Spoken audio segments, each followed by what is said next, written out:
Fire crews jumped into quick action into a rescue operation in a bid to save 2 workers who were trapped waist deep in dirt in this trench here after a wall collapsed at this construction site in the city's West End.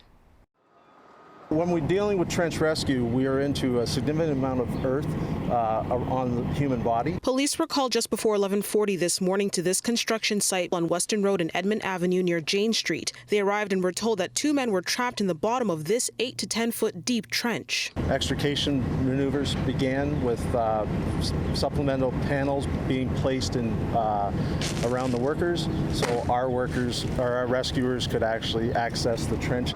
Crews began assessing this scene in order to determine the tools and other crews that needed to be on hand to save the 2 men. We had our hazmat crew in. They took air monitoring samples of the site because they were working on near gas mains and that we wanted to make sure that there was no leakage. About 1 hour later, the first worker in their 20s was pulled out and rushed via emergency run to a trauma center. About 40 minutes later, the second worker in their 50s was freed and also taken to hospital. Crews were concerned about a large stone in place that could have rolled onto the second man and therefore needed more time for his rescue. It is a pre-existing excavation. There is a foundation present plus utilities.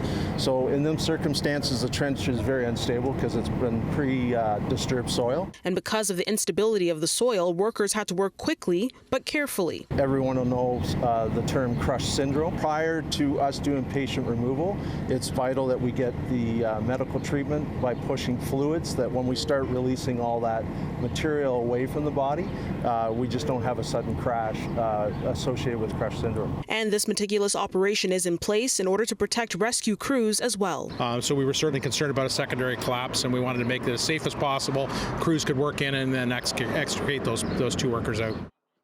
Now, according to officials, this construction site here used to be a parking lot area. Crews were actually working on utilities for what is supposed to be a future housing site. The Ministry of Labor has been called in to investigate. Near Weston and Jane, Afua Baah, City News.